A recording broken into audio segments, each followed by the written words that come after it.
নমস্কার সম্মানীয় দর্শক মণ্ডলী, সম্মানীয় শিক্ষক সাথী। টেট ইস্যু চলমান বিতর্ক নিয়ে বর্তমান পরিস্থিতি অত্যন্ত জটিল। সেই পরিস্থিতি আজকের এই প্রতিবেদনে আপনাদের সামনে তুলে ধরব। আমি শিবরাম সরকার, নিমতিতা দর্শক। বন্ধুরা, সংসদের চলমান শীতকালীন অধিবেশনে টেট বাধ্যতামূলককরণ নিয়ে বিতর্ক চলছে। সেখানে মাননীয় সাংসদগণ পুরানা শিক্ষকদের বাঁচাতে এবং নতুন নিয়োগের বিষয়ে সরকারের কাছে জোরালো দাবি জানাচ্ছে। অপরদিকে একই সময়ে সর্বোচ্চ আদালতে টেট রায়ের বিরুদ্ধে রিভিউ পিটিশনগুলো পেন্ডিং রয়েছে। ফলে পরিস্থিতি খুবই জটিল।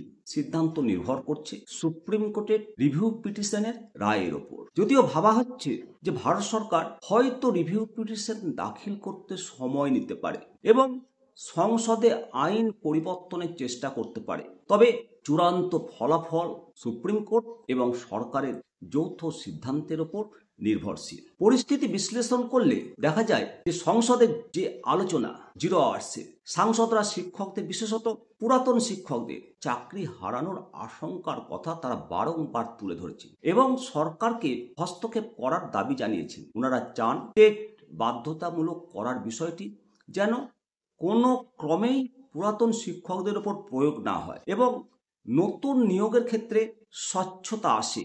এর জন্য আরটিই আইন সংশোধনের জোরালো দাবি উঠেছে। সুপ্রিম কোর্টের রিভিউ পিটিশন টেট বাধ্যতামূলক করার রায়টি একটা যুগান্তকারী নির্দেশ হিসাবে ব্যাখ্যা করা হয়েছে। এর ফলে যে সমস্ত শিক্ষকগণ টেট পাস করেনি ওনারা প্রভাবিত হয়েছে। এই রায়ের বিরুদ্ধে সুপ্রিম কোর্টের রিভিউ পিটিশনগুলো বিচারাধীন অবস্থায় রয়েছে। এর ফলে বিষয়টি এখন আইনি প্রক্রিয়ার মধ্যে রয়েছে। দ্বিতীয়ত, একদিকে আদালত, একদিকে সংসদ, এই দুয়ের মধ্যে সংঘাত।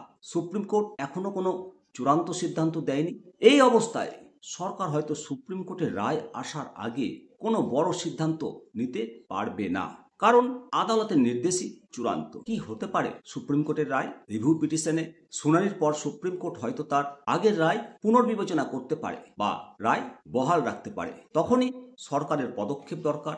সংসদীয় আলোচনার ভিত্তিতে সরকার আইন সংশোধনের চেষ্টা করতে পারে বা সুপ্রিম কোর্টকে এই বিষয়ে বিবেচনার জন্য অনুরোধ করতে পারে। শিক্ষকদের ভবিষ্যৎ তাহলে কি? চূড়ান্ত সিদ্ধান্ত না আসা পর্যন্ত সমস্ত প্রাথমিক থেকে উচ্চ প্রাথমিক শিক্ষকদের অনিশ্চয়তা থাকবেই।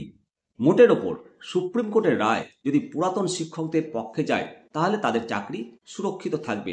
অন্যথায় রায় যদি কঠোর হয় তাহলে সরকার বা সংসদ আইন পরিবর্তন বা সংশোধনের মাধ্যমে শিক্ষকদের স্বস্তি দেওয়ার চেষ্টা করতে পারে। মোটের ওপর এটা বলতেই হয়, টেট বাধ্যতামূলক করা নিয়ে বর্তমানে সংসদ এবং সুপ্রিম কোর্ট উভয় ক্ষেত্রে একটা জোরালো চাপ সৃষ্টি হয়েছে। সুপ্রিম কোর্টের এই রায় এই বিষয়ে শেষ কথা বলবে এটা নিশ্চিত। তবে সংসদীয় আলোচনায় সরকারকে জনগণের চাহিদা পূরণের জন্য বড় পদক্ষেপ নিতে বাধ্য করতে পারে, যা চূড়ান্ত সিদ্ধান্তে প্রভাব ফেলবে। প্রিয় দর্শক মণ্ডলী, সম্মানীয় শিক্ষক শিক্ষিকাবৃন্দ, অবশ্যই আপনাদের গুরুত্বপূর্ণ মতামত দেবেন এবং শেয়ার করবেন। ভালো থাকবেন। জয় হিন্দ, জয় ভারত।